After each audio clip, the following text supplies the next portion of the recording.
Hey, you guys, welcome to another episode of Think and Grow with Vet Brain. Today, I am so honored to have with me entrepreneur, owner of A Salon Biz. I'm so happy to bring this story to you guys because I believe that everyone has a story, and if you can be inspired by someone, then that is my goal. Miss Audra Burrell was a teenage mom at age 19. She found herself pregnant. She went on to become a hairstylist and become a owner of, again, a salon biz. Thank you so much, Audra, for being here with me today. I really, really appreciate it. And I just want to lead with a prayer because I believe that when God is involved, everything could happen. So Absolutely. thank you, God, for bringing us here today. I am so honored to have Miss Audra Burrell in my presence. I believe that you placed her in my path for a reason, and I am learning so much. And I just want to give you honor today for always showing up. I just want to give you honor today for allowing us to become exactly who you placed us on this earth to be. Come through, God. Come through with what you know is something that someone needs today. Just continue to come through and show up in our lives as I know only you can. Thank you so much. Amen. Amen, amen, amen. So, Miss Audra Burrell, Yes. pregnant at age 19. Yeah. And you knew even then that you wanted to be something more than what you saw in life. Absolutely. You knew that. Every day you have these expectations of yourself, and that's what dreams are made of, right? So, as a young girl, being a mom, I saw a lot of girls that I went to school with early on, and even in my family. Everybody was pregnant at 17, 16. And so I never thought I would, but it happened. I didn't have that no conversation of you shouldn't have children at a certain age, but it happened, and I moved on from that. Had a wonderful son named Ryan, and here I am 55 years later. Wow. But So, God. Yeah. But yeah, God. Yeah. And you're growing up, you were not raised by your mom. No, my grandmother raised me, from what I was told, because I was such a premature baby, weighing in at 1 pound, 1.5 ounces. Wow. The nurturing, I'm assuming, of my grandmother possessed my mom to kind of just leave me with her. And she was young, 16, and you can't care for a child when you're only a child yourself. That's right. So my grandmother took me and raised me until I was 29. Yeah. She made an impact in your life. Oh, absolutely. Absolutely. And you knew when you had Ryan that you wanted him to have a different life. Yeah, with my grandmother being in the picture still, she helped me provide and raise. And you know how sometimes they say you need that village? Mm-hmm. You do. You need a village to help you. As long as I was in school and doing something positive, she was willing to assist me in any way she could. That support is needed. Absolutely. When we have that support, we can aspire and truly manifest what it is that God placed us on this earth to be. Yeah. Thank God for your grandmother. Amen. So tell me about growing up in Maywood, Illinois. It's a town right outside of Chicago. Yeah, small town. Great grandparents came here, migrated from the South, like most people do. From Maywood, they migrated from the South. Grandparents, both grandparents, they actually obtained their house through some other relatives. So it's crazy because the house is still with us today. The house we're staying in, thankfully. Look at God. Look at God. So grandparents, great grandparents, wonderful family. My grandparents were married for some years and separated. So my grandmother did remarry, and I had a wonderful grandfather by the name of Eddie Daniels, who provided for us in so many ways that a little girl had no reason not to love. So yeah, he was very generous, but at the same time, very disciplinarian. you know. Mm-hmm. But Maywood is where I've been for all my life. I do live in another area of what we call the woods, but still community, still surrounding family. Pretty much my whole family lives in the area still. Yeah. We're all like 5 minutes, 10 minutes away from each other, which makes it even better. So the community itself, it's small, but you know pretty much everybody. Yeah. You go to church together, you go to school together, you know, you hang out together. So the community in itself is a wonderful place to have grown up in.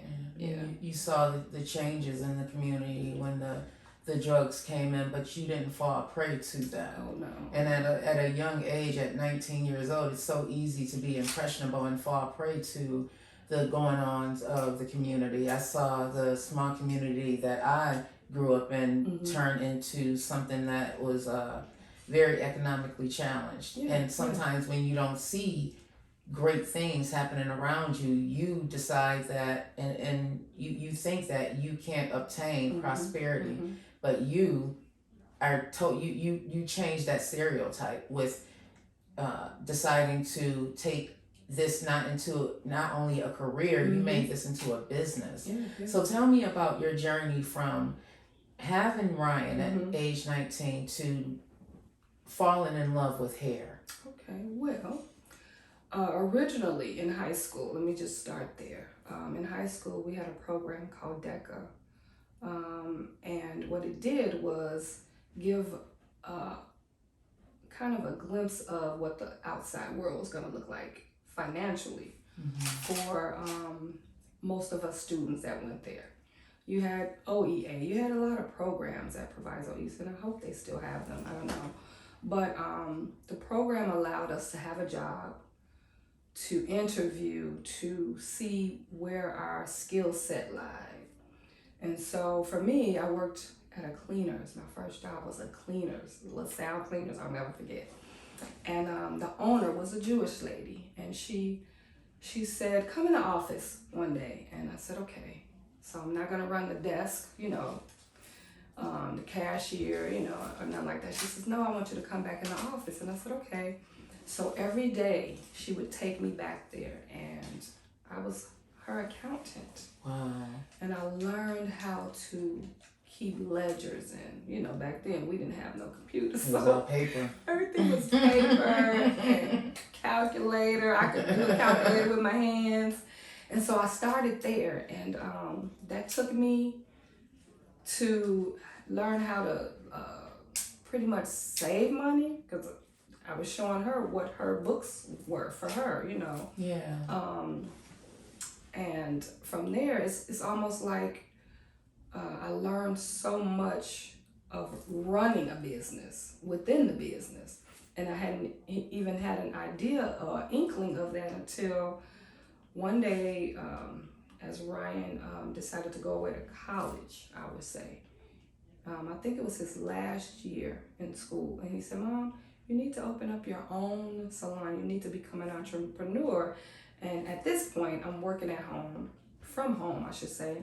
Decided to buy a home at an early age because apartments was just way too expensive for a young lady and a child. So my grandmother would always say, you know, if you work, I'll match your down payment. So that gave me some incentive right there. Yes, it did.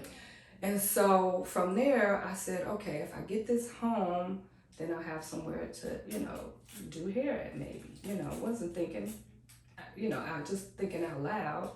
But it helped me learn how to own and operate first at home and then expand.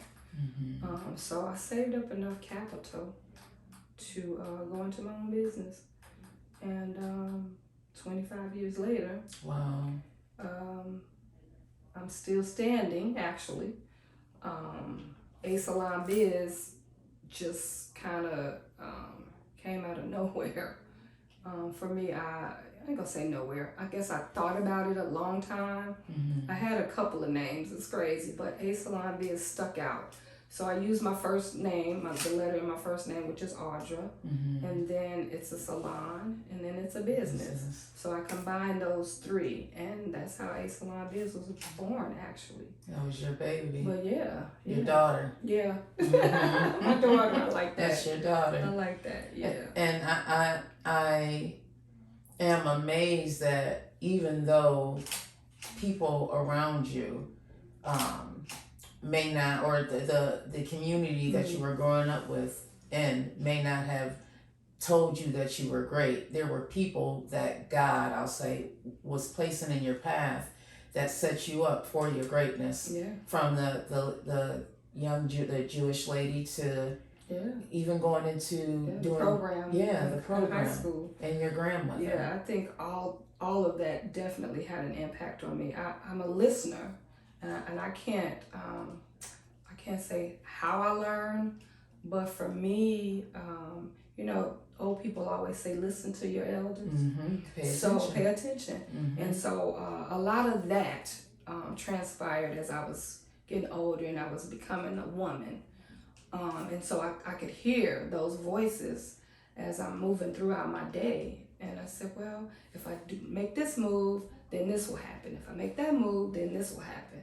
And so it took me a while. I'm not going to say it was easy. It wasn't easy. It wasn't easy. It was a process. It was a process. It was. And having a child, I just made sure he was okay in everything that I did, And he went everywhere I went. He was your priority. He was my priority. He was. And now that I have this little person, I have to make sure he's okay, So even though my mom didn't raise me, my grandmother did, I still had a sense of urgency when it came to my son. Like, he's going to be fine. And he was. And I'm going to make sure he is. Yeah. That's a strong branch that you grew with Ryan, because not only were you a teenage mom at the age of 19, raising a son, single mom, your son went on to get into this business, and now he was just nominated for a Daytime Emmy for hair. He was. How awesome is that? That is like you blossoming what God placed you on this earth to be. You can see it within your son. You cultivated and you molded him, and he was paying attention to you, and now he's working on sets. He just did Candyman. Yeah. That's a testimony to you. I went into the movie theater. It was just me. Did you cry? And you know what? I didn't cry, but I said, look at God. That's what I said. You got me ready to cry because I remember this is how I know that your branch is really strong. You rooted something in your son when he was working to get into the union and it didn't happen. He kept getting, it's not happening. Yeah. And then you were still there when he moved to New York. I envy what you guys, the relationship you guys have. And when he sent that Queen picture, I said, this is how he sees you. That's a beautiful thing, because that's a testimony to your dedication to your son. What you instilled in him, he's able to make it manifest. In so many different ways. And he's such a humble person. And I think he gets that from me. I mean, I don't like to, what they say, brag or boast or, be outside looking in, that type of person. But he sees things in a different light. And similarities we do have, but he was able to take his journey and do something totally phenomenal, you know? And I'm like, that's me. That's a little person, That's you. And I said, wow, the things that he's been able to create. And I look back at stuff and I'm like, he's so good. He's so great. Like all the G's in the vocabulary. But I'm so proud of him. And he's becoming everything that he's supposed to. Everything that his heart's desire. And I see it every day when we talk in his voice. The way he smiles and the way he just light up. Yeah. Yeah. So how is it parenting? So as a single mom, you had to worry about a lot. How is it parenting an adult now? Ooh, well, here's the thing with that. You become the child and they become the adult. So you'll get that. You'll get that. Yeah, I feel like that sometimes. Yeah, it's like I did raise you. I thought I was the mom, but some days I'm like, whoo. As I get older, he'll say, "Mom, well, I don't want you to be that type of parent, you know." Yeah. So we talk a lot, probably almost every day. Yeah. And when I don't call him, he's like, "Mom, why I didn't hear from you today?" So sometimes I feel bad, but you know, he's always on my mind. Yeah. Always. Yeah. Always. So how do you balance work and life? Because as an entrepreneur, your livelihood is based on your business. Yeah. You have to be there. So people look at a person owning a business and think it's all glamour, but there's a lot that goes on. If you don't work, you don't get paid, you don't eat. Yeah. COVID happened. Yeah. So how do you balance the work-life balance? Because sometimes you're in the salon 7 days a week. I know that. Yeah, I can be here as many days of the week as I want to. Yeah. That's the great thing about being an entrepreneur. The timing is limitless. So for me, a regular day is not a 9 to 5. When you're in business for yourself, you are the business, right? So for me, if somebody calls and say, I want my hair done on Monday, that's a different schedule. So, you know, you have to provide services sometimes when you don't want to. But, you know, I did this lady client of mine years ago, and I can remember her telling me, she said, time is money, and money is time. And if you have the time, make the money. It's just that simple. If you show up on time or be the first person there, you'll get that walk-in, or you'll get that person that may call and say, do you have any openings today? You know? And you can say yes or no. It's up to you how much money you want to make.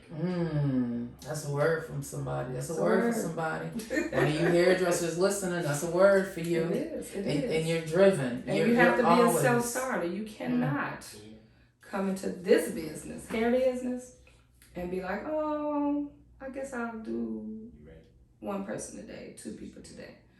You know, it's not about how much money you're going to make. The money will come. The money will come. And a lot of people don't realize that. But you got to show up. You got to show up. And then you're showing up for you. Yeah. You're being held accountable. It's your business. It's your child. It's you your got to child. raise it. Yeah, absolutely. And you have raised your child. Absolutely. That feels good, doesn't it? Yeah, he came into the business. Most kids who come or go to beauty school don't have a clientele. And I can say this, I had such a large clientele that he was just able to transition right on in. Ryan's doing hair, so everybody like couldn't wait. So my chair got a little less clients in it, but the money stayed within the family, right? Yeah. So I was just so happy when he decided to come into the fold, right? Talk about that, because you did not even know that he was interested in hair. And your son, your branch went on to be nominated for a freaking daytime Emmy for hair. And this is something that you didn't even realize. This is your, oh my God, how awesome is that? I sent Ryan to school to be an anesthesiologist. Ooh. I did. Well, the start of it, I should say, because he got 3 years of college in, right? And so one day he called. He was pledging. I don't even know if I should say Kappa. So he was pledging, and they pledged him for so long, he was just exhausted, right? So he had to come home, and I think he needed like surgery, maybe like tonsils or adenoids or something taken out. So as he's recuperating, he's in prayer, you know, because he wants to know what the rest of his life looks like. And so he says, Mom, I just laid there and said, Lord, what should I be doing? And he loves, first of all, he loves Whoopi. He loves Sister Act. But he was watching I believe that's called Hair. Well, what is the name of that movie? He's gonna kill me if I don't get it right. Barbershop, beauty shop, one of those shops. Yeah. And so he's like, oh, that's what I'm supposed to be doing. Ooh. And so he comes to me and he says, Mom, I think I want to go to beauty school. And I said, the devil is a lie. Ooh, you wasn't having it. Beauty school. I said, I am paying for college. I am on, like, I want this diploma. Yeah. I want yeah, this you diploma. want the diploma. Don't you know how I did all this? And so he says, okay, so I'm going to go back to school, but I need to do this. I said, okay, well, there's a couple of schools that you can go to. And I think we had about 3 different choices. So we put the choices in a hat, just like we did for college. Oh, and wow. he picked the school in the neighborhood, which was 7 minutes from our house. Mm-hmm. He went there, which is called Mrs. Roberts Beauty Academy. Oh, okay. And so he graduated and he went back to college after he left. After that whole year, because it took him a year to finish. Mm-hmm. And so he went on back to college and he was sitting in an economics class. And he said, I could be making this amount of money instead of sitting in here. And so he walked out the class and never went back. And never went back. Never went back. Wow. He knew who he was. In that moment, he called me the first week of school. And he said, Mom, how does hair make you feel?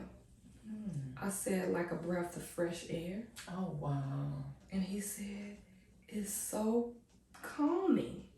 I said, it is. Creating. Mm-hmm. And Okay, so he God. knew then, once he called me and got the okay, like we both feel the same way about our craft, right? And he was like, well, this is what I'll be doing. Okay, God. And we both laugh about it to this day because it's for me, it was therapy, you know? I get that. Writing is like that for me. It was therapy. It helps you. You're creating Yes. something. We are all Yes. placed on this earth to create, something. Everybody has their own type Yeah. of creativity. Yeah. Yours is hair. Yeah. One of the things I love about A Salon Biz when I am here and getting my hair done is this, it feels like a family. Yeah. You guys are truly teaching each other. Yeah. You'll bounce ideas off of each other, which is amazing to me Yeah. because I've never seen that before. The first time that I sat down in your chair, I think it was Tanya. You guys were dyeing my hair. Yeah. And you guys were bouncing. It was family. It was like we want everyone to win and we want this customer to walk out feeling good. And if it takes all of us to do that, that's gonna happen. I don't see that a lot. That's like superior customer service. Yeah. Yeah. How did you get there? Always.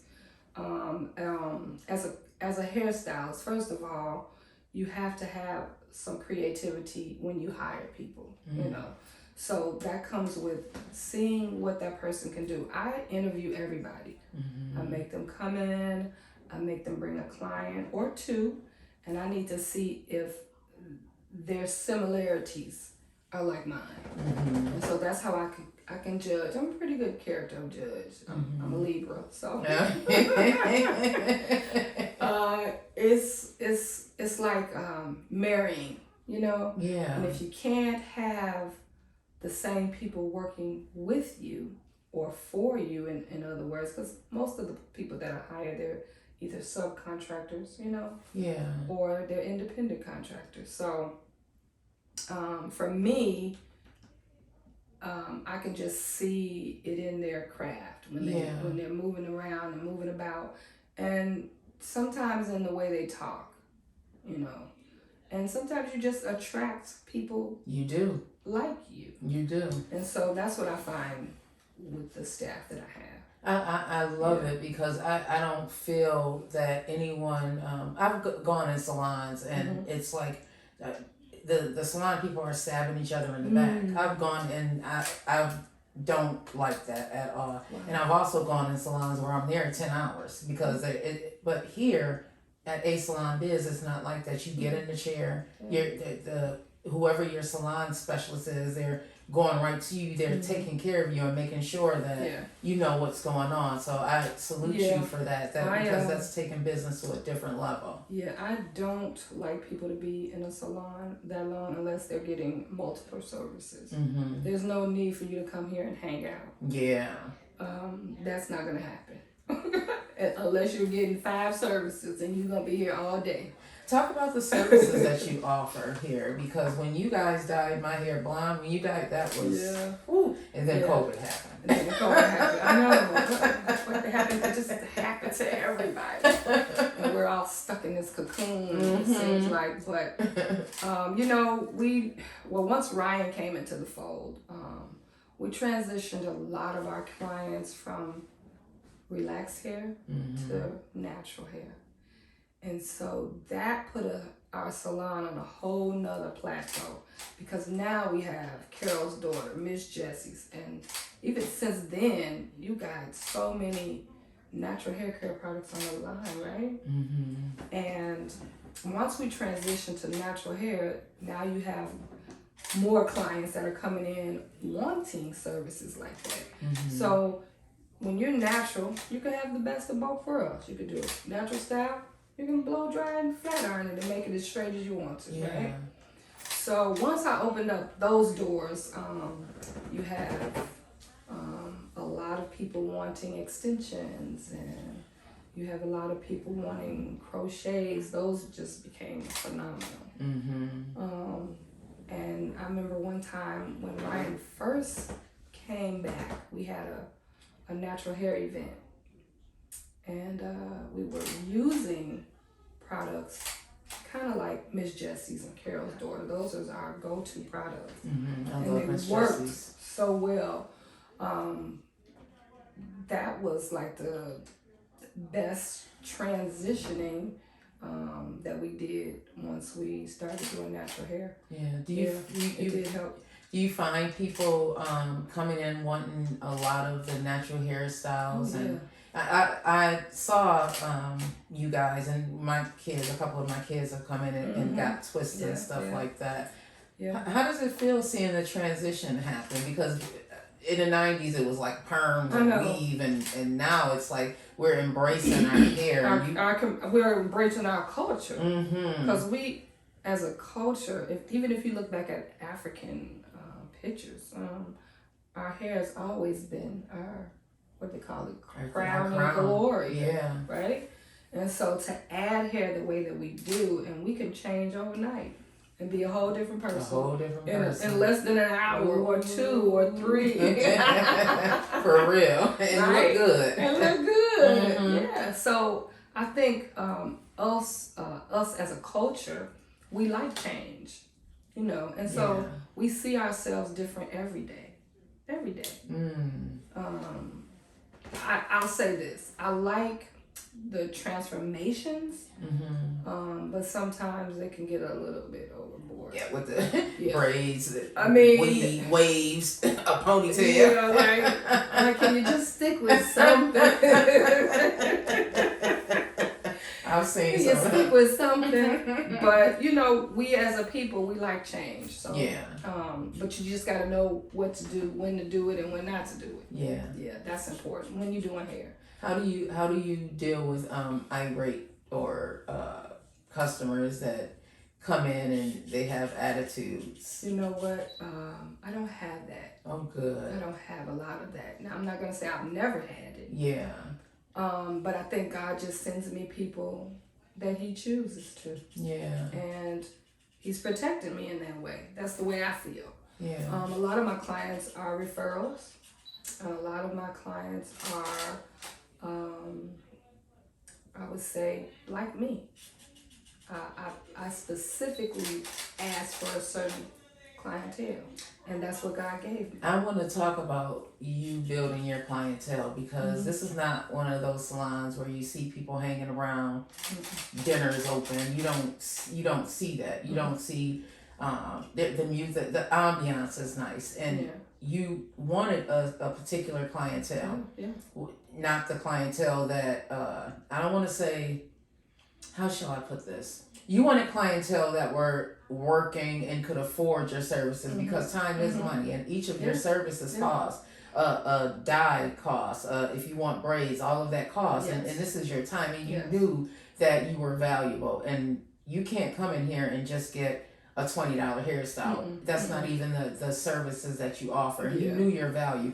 How did you decide that you wanted to have how did you work towards getting that particular clientele where they can afford each of your services? If it's $70 to get a dye job, or $100, they can afford that. Because a lot of people don't realize that they're in the house doing hair, and they should be getting a lot more. How did you transition to that? So here's the crazy thing about that. I never visited a salon in my life. I've always gotten my hair done in the kitchen. So I never knew the dynamics of being in a salon at all. My salon was the first traditionally salon that I went into. Now I'll say this, I did work in a salon braiding hair, probably for maybe a week or two. I don't even know if I was in there that long, but I saw that I didn't want to have that type of experience. I saw that when I became a salon owner, I wanted to have like-minded people. I came from corporate. I came from corporate. I worked a job prior to going to beauty school, but I wanted professional women.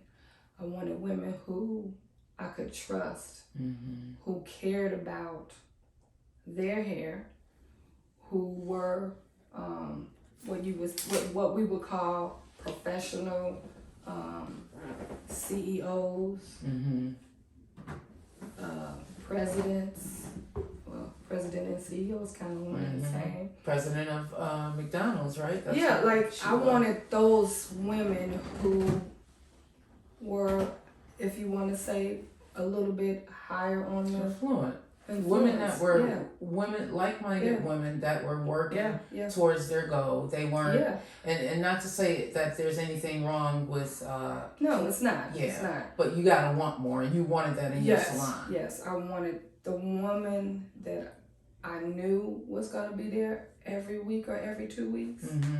I wanted the woman that was not what you would say necessarily into hair, but wanted her hair to look a certain way, and so a professional would have to do that for her. So those women came to me. I worked at this salon in Oak Park on Lake Street, and it was called AJ's. I had a doctor's appointment in that building, and I was coming off the elevator, and I said, there's a salon over there in that corner. It was black owned, a black male. Oh, wow. And I worked with AJ for, I want to say 4 years. I started off with not a client at all, but I was a braider. And so he had some natural hair clients that wanted to try some extensions.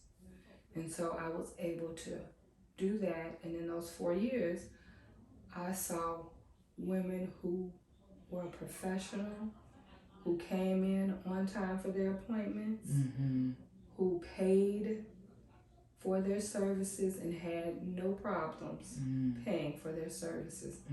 There was a desk with a cash register and a receptionist. And I knew then that this was the place for me. We're not exchanging money. The money is on the register, at the register with a receipt. That's how you pay for, if you go to the mall, you're gonna pay. You're gonna pay at the register. If you go anywhere for your food, they're coming in with a bill. So your business should have that same amount of respect. And so that's what that looked like for me going forward. And so when those women would come through the door, it was like, that was my aha moment. She's the woman I want. She's the woman that I want. I know a lot of women who are, they can do hair and they're doing it out their homes like so many start. And one of the challenges is that their clientele, some of their clients, they'll sit in a chair and then get up and be like, can I pay you on Thursday? But that's not how you It's not run acceptable. a business. It's not acceptable. When you know better, you do better. And if you, first of all, money should never be exchanged on those bases. If you're going to be professional, be professional. And I'm not saying you can't be in the basement. I started off in the basement. I actually had to transition to the basement. And I ended up staying in my basement for 8 years.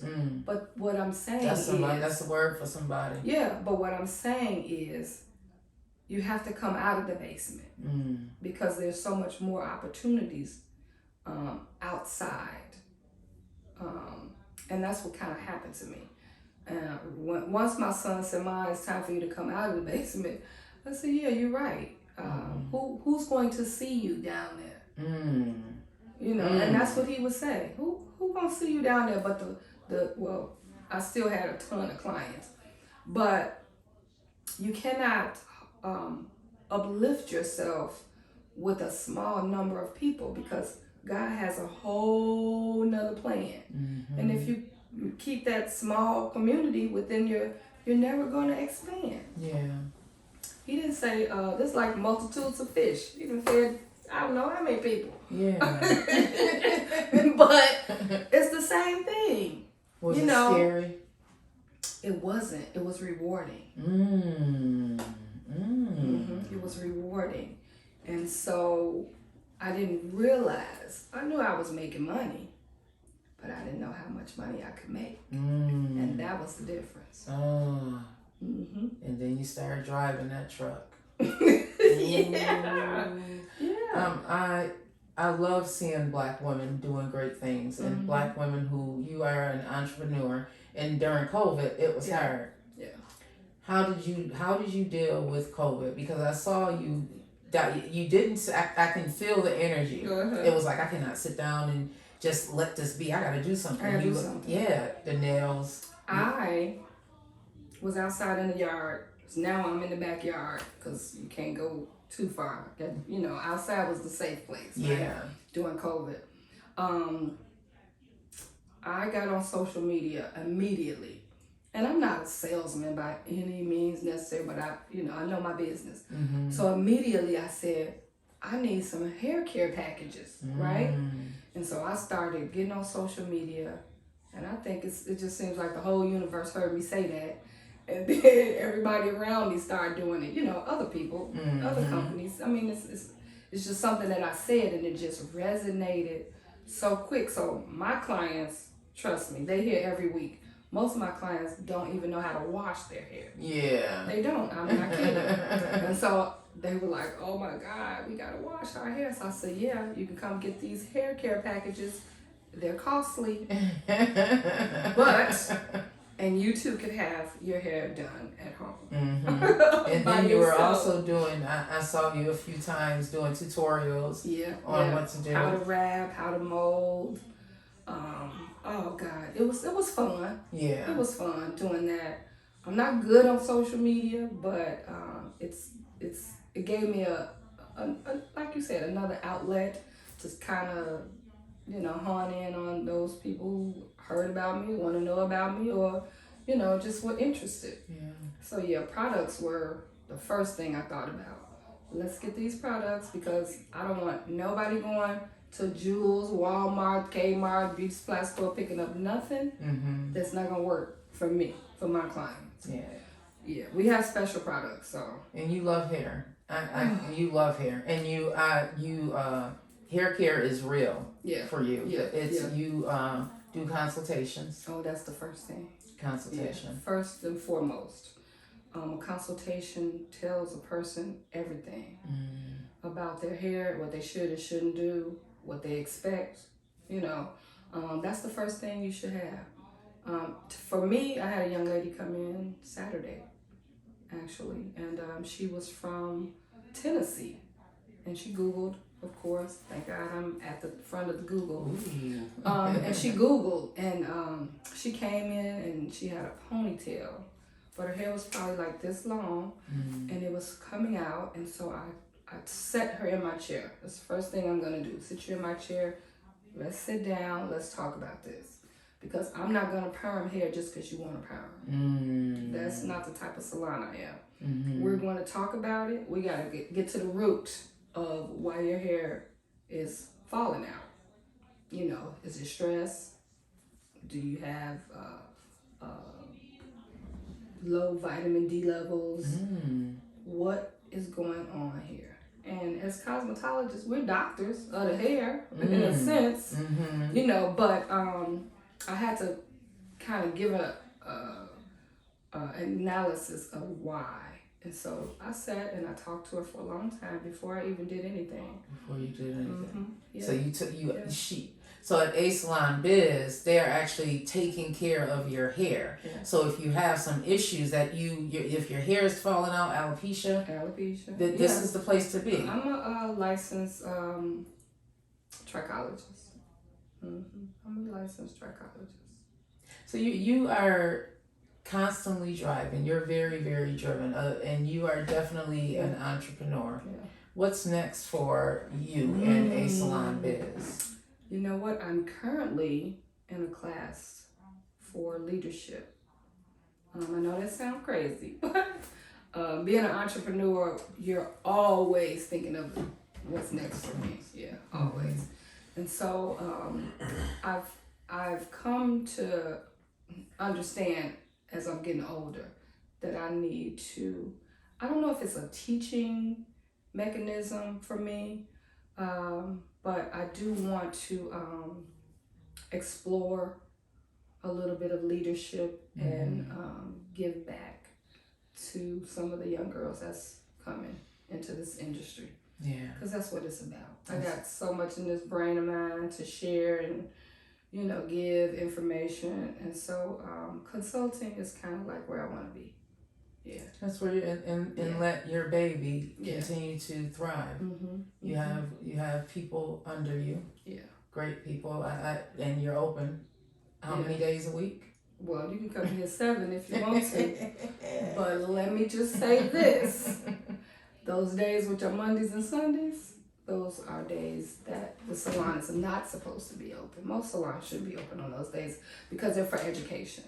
And it used to be something that the profession was really strict on. But now, you know, people kind of do what they want. Yeah. But we're required to have education on those days. Okay. And we're required to have so many hours of CEU hours, continuing education. But a lot of people kind of get away from that with social media now. I guess you can go and Zoom and do all those things, but those days are for education, to elevate you into learning new things at the craft. I mean, we're changing every day. That's my next question. Hair is always changing. Styles are always changing. How do you keep up to date with these changes? Well, you know, I'm just a creature of habit. So I'm always looking at people' hair. Like, that's the first thing I see, right? And you look at social media, you look at now, I mean, years ago, we didn't have social media. We were looking at videos. We would buy videos at the hair shows, and people had that stuff already. So you know, you kind of open up magazines and you see what people are wearing in the industry, and you kind of get an idea of what you want to do or should do. But now that you have social media, nobody should be lacking information. Nobody. It's so much easier for these people. Yeah. We didn't have it, and you should be grateful, actually. Yeah. Because now you can be more creative. Yeah. I like that. Yeah, you can. So, just to wrap this up, you are an entrepreneur. This is your baby. She has to run. That's how you live. Yeah. What do you do for self-care? What do you do when it's like, you know what, it's time for the baby to go to sleep. Let mom get some time. Yeah, some time. You know what? Just I usually say to myself, if you work hard, you can play hard, right? So I try to do 3 vacations a year. So every 3 months, 3, 6, 9, 4 technically. I try to do that. I exercise. I try to eat right, but not all hairstylists do. We don't have a schedule that we can eat like that. Dinner, yeah. But recently, I've gone back to doing some routine stuff, right? So now I'm getting massages, facials, and I get my hair done now. I used to didn't get my hair done. That's so funny. A lot of do hairdressers my own don't. Yeah. So I'm pampering myself more as I get older. I used to do it a lot though, early on, but I'm getting back to it. Yeah. Self-care is real. Yeah, it's very real. And we need that. Not only that, mental health is so important. We touch a lot of people in this industry that people sit in our chairs, and most times I'll say I'm a doctor, I'm a nurse, I'm an esthetician, I'm a lawyer, I'm a hairstylist, and I'm a consultant, and I'm a counselor. Yeah. I say that because so many women and men sit in my chair, and I do that, and they do that for me as well. So yeah. So some people always say you grow hair so well. You have those magic hands. Growing hands. I got growing hands. Yeah. And it's funny because sometimes when a client is in my chair, I touch their shoulders in a way, and sometimes I'll be like, "Ooh, what is that?" to myself. Yeah. But I just give back that energy, so that's what that is. That's what that is. Yeah, I can feel it even now. Yeah. That creativity is something that we all have, and it's amazing that you were able to hone into yours and make it your business. You're doing your work that God placed you on this earth to do. I do believe so. You are. I do believe so. Well, I appreciate the interview. Thank you. You are amazing, and I'm so happy that God. And I'm so happy you. Right. I was on this You are amazing, and you should be very, very proud. You coming from where you come from, and having a child at a very young age. It's stereotypical that you would not make it. The neighborhood was plagued with drugs, like so many neighborhoods, but you decided, you made the choice to overcome, excel, and elevate your life. And now you can see that play out not only in your life, but in your son's life as well. Yeah, and it has. Amazing. But God.